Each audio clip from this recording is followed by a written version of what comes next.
कैसे हो प्यारे प्यारे बच्चों, आप सभी का आज की क्लास के अंदर स्वागत है। इस क्लास के अंदर हम डिस्कस करेंगे एक बहुत इंपॉर्टेंट चैप्टर मैथमेटिक्स का, जिसके ऊपर यूँ समझ लीजिए आपकी क्लास 10th और ना सिर्फ क्लास 10th बल्कि 11th 12th और आगे की जो आप टॉपिक पढ़ेंगे उनका आधार इस टॉपिक पर टिका हुआ है। इसका नाम है क्वाड्रेटिक इक्वेशंस, द्विघात समीकरण। ओके, चलो और आगे बढ़ने से पहले थोड़ा सा मैं आपको अपने बारे में बता दूं। मेरा नाम अमरजीत है, MSc mathematics from IIT Roorkee. काफ़ी सारे बच्चों को आईआईटी जेईई के लिए ट्रेन किया है। बहुत सारे कॉम्पिटिटिव एग्जाम्स भी मैंने निकाले हैं, जैसे आईआईटी जेएम का, टीआईएफआर का, जेआरएफ का और गेट का एग्ज़ाम। ठीक है, तो आइए चलो ज़्यादा टाइम वेस्ट ना करते हुए अब पढ़ते हैं, आगे बढ़ते हैं और सीखते हैं अपना चैप्टर कौन सा, क्वाड्रेटिक इक्वेशंस, द्विघात समीकरण। लेकिन आगे बढ़ने से पहले आप लोग हमारा टेलीग्राम चैनल जरूर ज्वाइन कीजिए, जिसका लिंक ये है t.me/सत्यशिक्षा 910। ठीक है, ये लिंक डिस्क्रिप्शन में पड़ा हुआ है। उस पर क्लिक करोगे, क्लिक करते ही पहुंच जाओगे सीधा कहाँ, हमारे चैनल पर। अगर आप टेलीग्राम चलाते हो तो, अगर टेलीग्राम नहीं चलाते हो तो टेलीग्राम को प्ले स्टोर पे जाके डाउनलोड कर लो। इस तरह का ऐप है, उसका ये आइकन है, इसको डाउनलोड कर लो, साइन अप कर लो। साइन अप करने के बाद वापस इस लिंक पर क्लिक करना, डिस्क्रिप्शन में जो दे रखा है, क्लिक करते सीधा चैनल पे पहुंच जाओगे और आपको जो भी हम यहाँ पे पढ़ाते हैं उसके आपको नोट्स, पीपीटी, पीडीएफ सब उसी चैनल पे मिल जाएंगे। ओके, सब उसी पे मिल जाएंगे, वहाँ से उसको डाउनलोड कर लेना। चलो बढ़ते हैं, सीखते हैं और डिस्कस करते हैं अपना चैप्टर द्विघात समीकरण, जिसके अंदर आज का हमारा टॉपिक है कि द्विघात समीकरण होती क्या है, उसकी पहचान क्या है और उसको बनाया कैसे जाता है। ठीक है ना, द्विघात समीकरणों का निर्माण कैसे किया जाता है, ये डिस्कस करेंगे। देखो, पहले जानते हैं द्विघात समीकरण और द्विघात बहुपद के बारे में। देखो, बहुपद आप लोगों ने पढ़ा हुआ है, उसके सवाल आप लोगों ने काफ़ी सारे करे थे। इस टाइप का जो एक्सप्रेशन होता है, इसमें कई सारे पद होते हैं, वो बहुपद कहलाता है।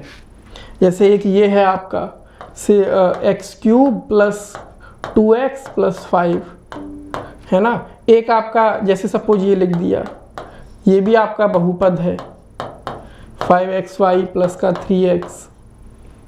ये भी आपका बहुपद है, x² + 5x - 3। तो ये सारे आपके बहुपद हैं, ठीक है ना। लेकिन हमारे कोर्स में क्या है जो आज हमें डिस्कस करना है, वो है एक चर में द्विघात बहुपद। ठीक है ना, क्या है हमारे कोर्स में, एक चर में द्विघात बहुपद। ठीक है, देखो ये सारे ही बहुपद हैं, लेकिन द्विघात कौन सा है। द्विघात आपका देखो ये वाला है, एक तो इसमें इसकी घात 2 है। घात यानी कि सबसे ज़्यादा पावर जो आपके वेरिएबल की है उसे घात कहते हैं। तो सबसे ज़्यादा पावर यहाँ पे 2 है। इसी तरह ये भी आपका 2 घात का है, लेकिन ये आपका 3 घात का है।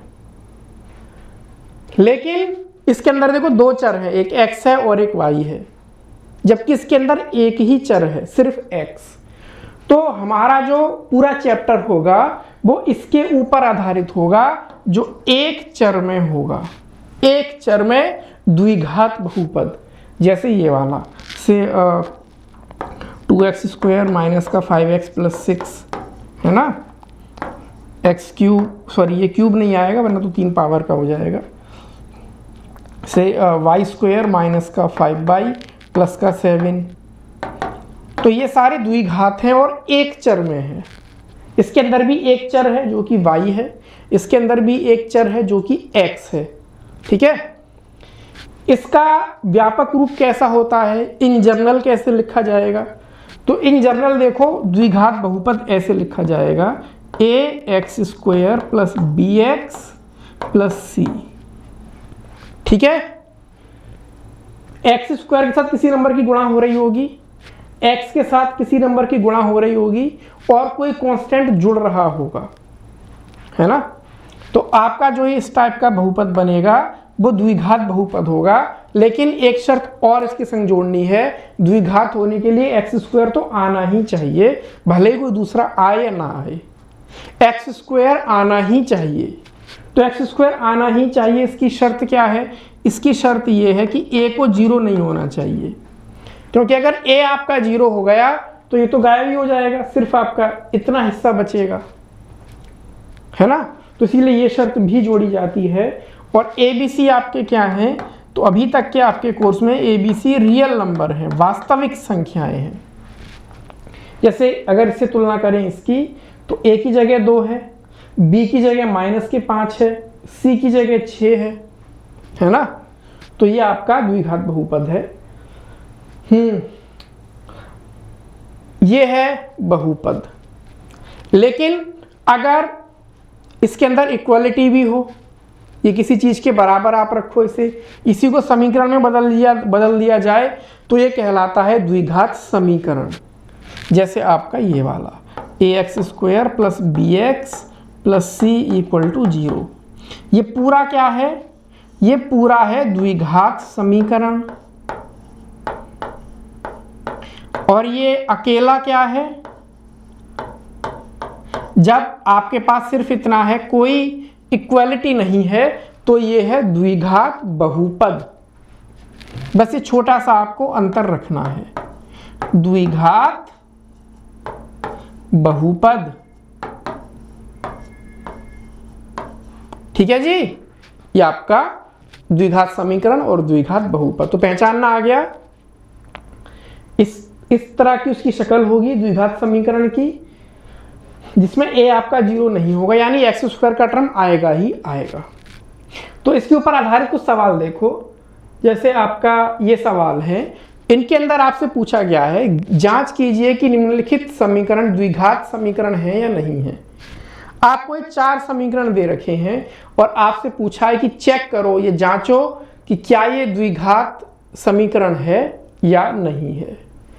तो चेक करने के लिए थोड़ा सा इनको जो है खोल के देख लो, तो आपको पता लग जाएगा द्विघात है या नहीं है।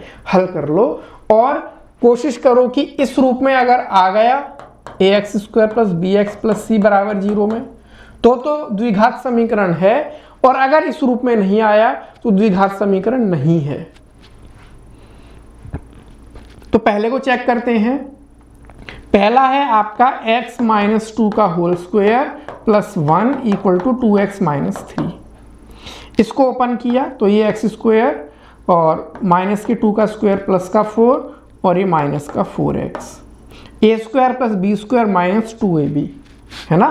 फॉर्मूला ये वाला a - b के होल स्क्वायर का a² + b² - का 2ab, वही फॉर्मूला यहाँ पे लगाया है। और प्लस का 1 ये बैठा, और दूसरी तरफ है 2x - 3, 2x - 3 को यहाँ ले आओ तो x², देखो का 4x, और ये 2x इधर आया का 2x, 4 और 1 5, और के 3 यहाँ आया तो प्लस का 3 हो गया बराबर 0। तो ये x² का 4x का 2x का 6x, 8 और 5 13 बराबर 0। ये आपका उत्तर आ गया, है ना। तो पहले वाला आपका द्विघात समीकरण है, तो ये तो है। दूसरा जांचते हैं। दूसरा है x × x + 1 और इक्वल टू +8 और x + 2 x - 2 +8 x - 2 x + 2, ये दे रखा है। इसको हल करके देखते हैं कि ये द्विघात समीकरण बनता है या नहीं बनता। x को अंदर गुणा किया तो x², x को अंदर गुणा किया x प्लस का 8, x - 2 x + 2, है ना। a + b a - b, क्या वो ये नहीं होता a² - b², तो ये हो जाएगा x² - 2 का स्क्वायर। तो ये हुआ x² + x + 8, x² यहाँ आया तो का x², का 4 इधर आया तो प्लस का 4, 8 + 4 बराबर 0। x² से x² कट गया, बचा क्या यहाँ पे x, 8 और 8 16 और 4 20 बराबर 0। देखो ये आपकी समीकरण बन गई, पर इसके अंदर x² का टर्म कहीं पे नहीं है, है ना। x² का टर्म पूरी तरह गायब है। तो इसीलिए ये आपका द्विघात समीकरण नहीं है, तो ये द्विघात समीकरण नहीं है।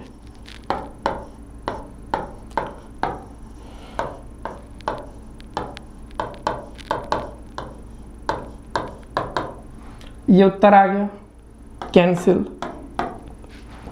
ऐसे ही ये वाला चेक कर लेते हैं, x इंटू 2x प्लस 3 और x square plus 1, x into 2x plus 3 और x square plus 1, x square plus 1, x को इधर मल्टीप्लाई करा 2x के साथ तो 2x स्क्वायर, x को 3 में करा 3x और ये x स्क्वायर प्लस 1, सबको यहाँ ले आए तो 2x स्क्वायर माइनस का x स्क्वायर प्लस का 3x, 1 इधर आया माइनस के 1, 2x स्क्वायर में से x स्क्वायर गया, x स्क्वायर प्लस का 3x माइनस के 1।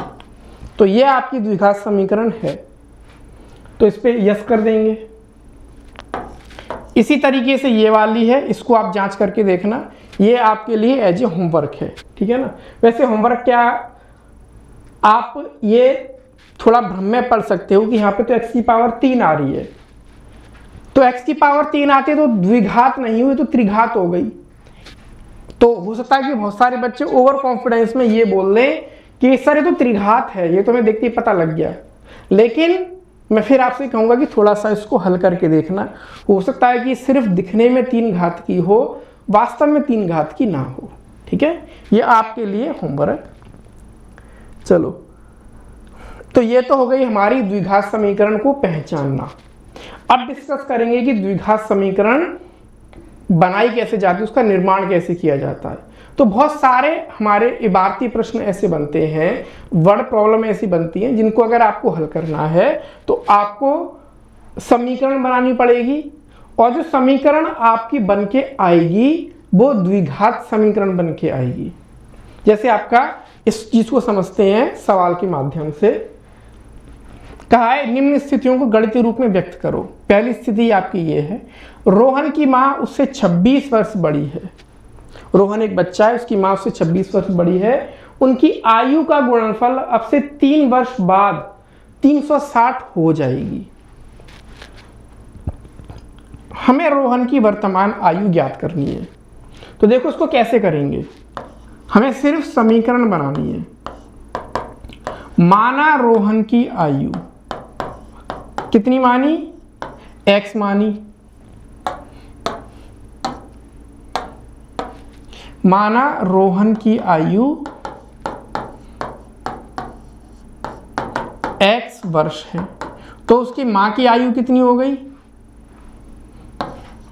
तो उसकी मां की आयु हो गई उससे 26 साल ज्यादा, यानी x प्लस 26 वर्ष,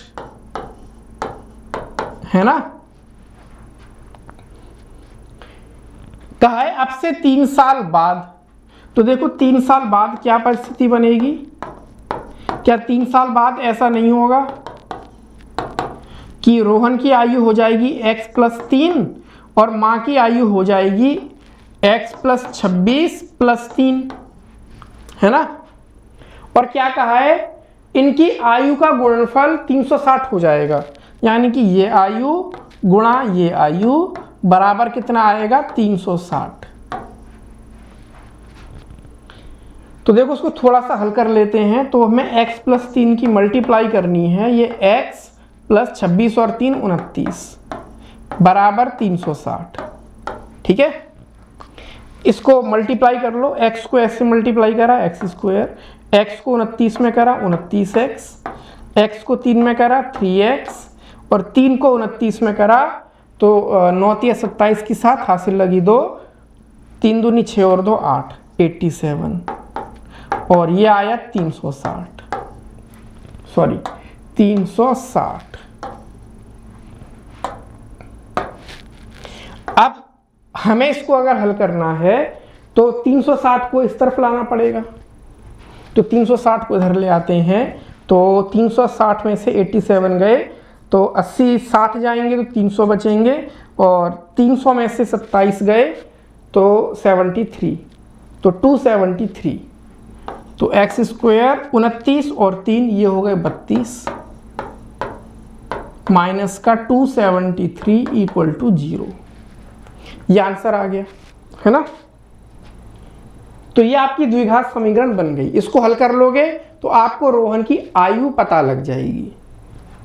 इसी तरीके से एक सवाल और देखते हैं।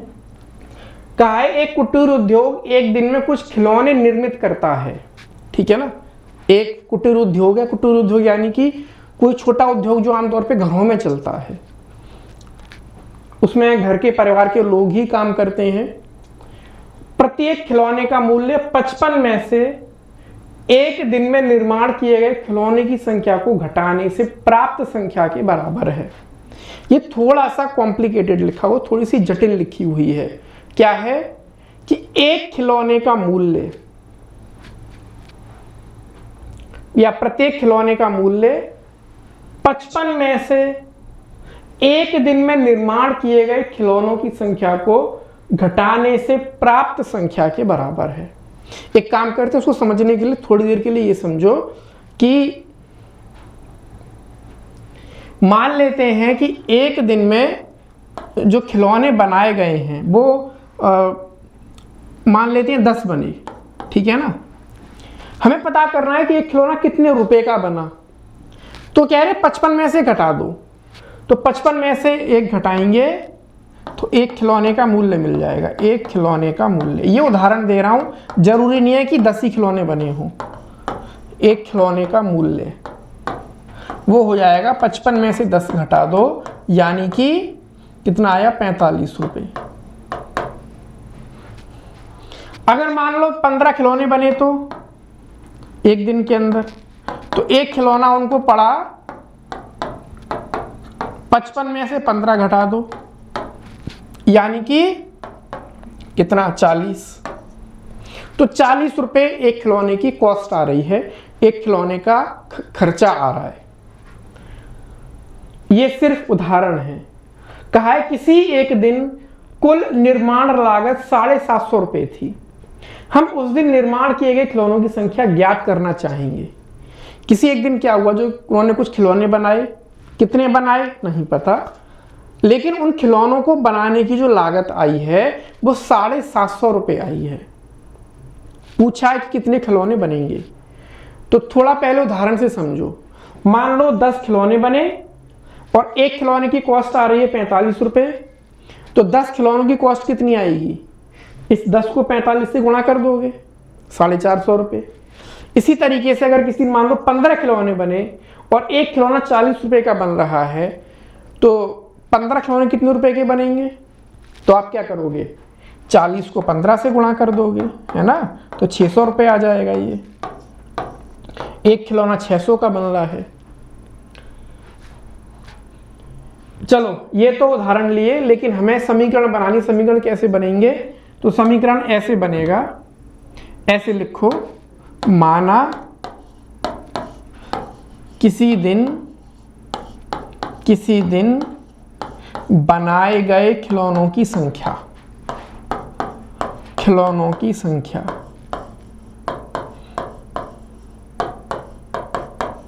कितनी है, वो x है, x खिलौने बने।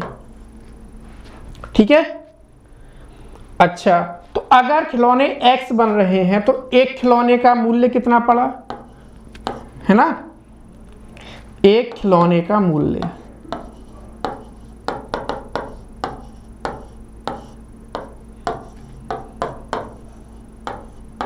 वो आएगा 55 माइनस x, इतना। और x खिलौने बने हैं, एक खिलौना 55 माइनस x का है, तो x खिलौनों का कुल मूल्य, x खिलौनों का कुल मूल्य क्या वो इतना नहीं आएगा, इनको गुणा कर दो x की 55 माइनस x में, और ये मूल्य कितना दे रखा है, 750, तो 750 बराबर आ जाएगा x इंटू 55 माइनस x। इसको थोड़ा सा हल कर लेते हैं। 750 इक्वल टू x को 55 में करा 55x और x को माइनस x में करा माइनस का x स्क्वायर। सबको यहाँ लेकर आ जाओ, तो एक्स स्क्वायर माइनस 55x और प्लस का 750 और उस तरफ क्या बचा, 0 बचा। तो हमारी ये समीकरण बन के तैयार हो गई। अगर हमें पता करना है कितने खिलौने बने तो इस समीकरण को हल करेंगे, हमारे पास आ जाएगा। तो ये हमारा सिर्फ इस चैप्टर, इस लेक्चर के अंदर समीकरण बनाने का ही काम है। अगले लेक्चर के अंदर इनको सीखेंगे कि हल कैसे किया जाता है, हल करने की कौन कौन सी विधियां हैं, कैसे इनको करेंगे। अगला देखो, जॉन और जीवंती दोनों के पास कुल मिलाकर 45 कंचे हैं। 2 बच्चे हैं, एक जॉन है एक जीवंती है, उनके पास 45 कंचे हैं। दोनों 5-5 कंचे खो देते हैं। अब उनके पास कंचों की संख्या का गुणनफल 124 है। हम जानना चाहेंगे कि आरंभ में उनके पास कितने कंचे थे। तो बस मान लेते हैं कि उनके पास आरंभ में x कंचे थे। माना आरंभ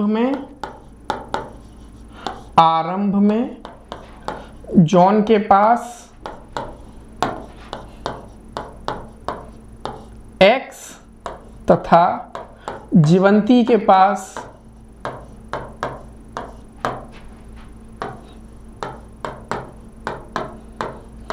ठीक है, जॉन के पास x कंचे, तो जीवंती के पास कितने होंगे, 45 माइनस x, है ना, क्योंकि दोनों के पास मिलाकर 45 हैं, माइनस x कंचे हैं।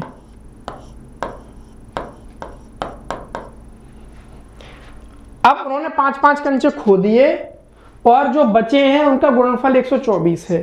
तो 5 कंचे खो दिए तो इसके पास कितने बचे, x माइनस 5, और इसके पास कितने बचे, 45 माइनस x माइनस 5, और इन दोनों का गुणा क्या है, 124। ठीक है जी। तो आपका ये क्या निकल कर आया, x माइनस 5, और ये कितना है, देखो 45 में से 5 गया तो 40 बचा, 40 माइनस x बराबर 124। x को 40 में मल्टीप्लाई करो, 40x, x को x में करो माइनस के x स्क्वायर, 5 को 40 में करो माइनस के 200, माइनस के 5 को माइनस के x में करो प्लस का 5x बराबर 124। सबको दूसरी तरफ ले जाओ तो यहाँ बचा 0, x स्क्वायर वहाँ गया प्लस का x स्क्वायर, 40 और 5 45x, और 45x जब उधर जाएगा तो माइनस के 45x, माइनस का 200 उधर जाएगा तो प्लस का 200, और 125 124 ये मूल्य हो जाएगा 324। ये आंसर आ गया। ठीक है, ये आपकी समीकरण बनके तैयार हो गई। तो अभी के लेक्चर में सिर्फ आपको समीकरण बनानी है। आपकी एक्सरसाइज दे रखी है, एक्सरसाइज सॉल्व कर लेना, उसमें यही सवाल दे रखे हैं इसी तरह के कुछ। और आप लोग टेलीग्राम हमारा चैनल जरूर ज्वाइन कीजिए, जिसका लिंक ये है। मिलते हैं अगली क्लास के अंदर। आप अगर यूट्यूब पर देख रहे हो, हमारा चैनल जरूर सब्सक्राइब करो, वीडियो भी लाइक कर दो, बेल आइकन जरूर दबाओ, और प्ले स्टोर से जाकर हमारा ऐप जरूर डाउनलोड कर लो। ठीक है, चलो मिलते हैं अगली क्लास के अंदर। अच्छे से पढ़ाई करो, अच्छे से मौज करो, अच्छे से मस्ती करो।